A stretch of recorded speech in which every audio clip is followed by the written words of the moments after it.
નમસ્તે. હું ધોરણ 7માં ભણું છું. આજે હું તમને સંસ્કૃતમાં ચતુર્થીના સુભાષિતાનો પહેલો શ્લોક કહીશ.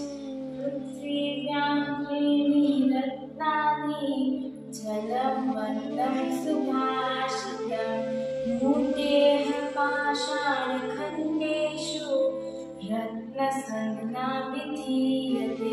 પૃથ્વીમાં 3 રત્નો છે: જળ, અન્ન અને સુભાષિત. મૂર્ખ લોકો પથ્થરના ટુકડાઓને રત્ન એવું નામ આપે છે.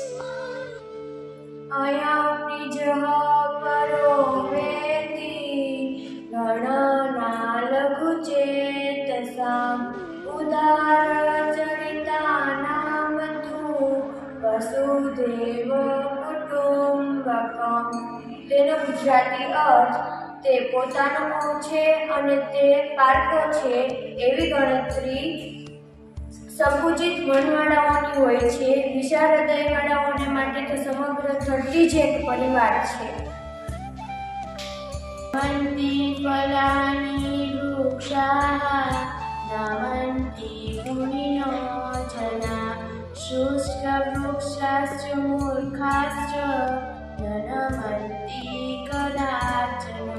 તેનો ગુજરાતી અર્થ: ફળોવાળા વૃક્ષો રચી પડે છે, ગુણવાન માણસો નમે છે અને સૂકા વૃક્ષો અને મૂર્ખ માણસો કદી પણ નમતા નથી.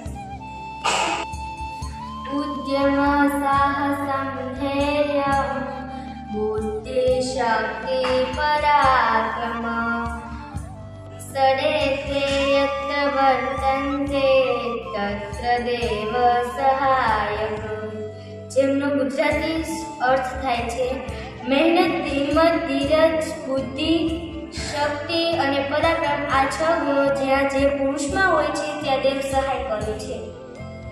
ઉદ્યમેન સિદ્ધ્યન્તિ કાર્યાણિ મનોરથે નહીં સુપ્તસ્ય સિંહસ્ય રવિશન્તિ મુખે મૃગા.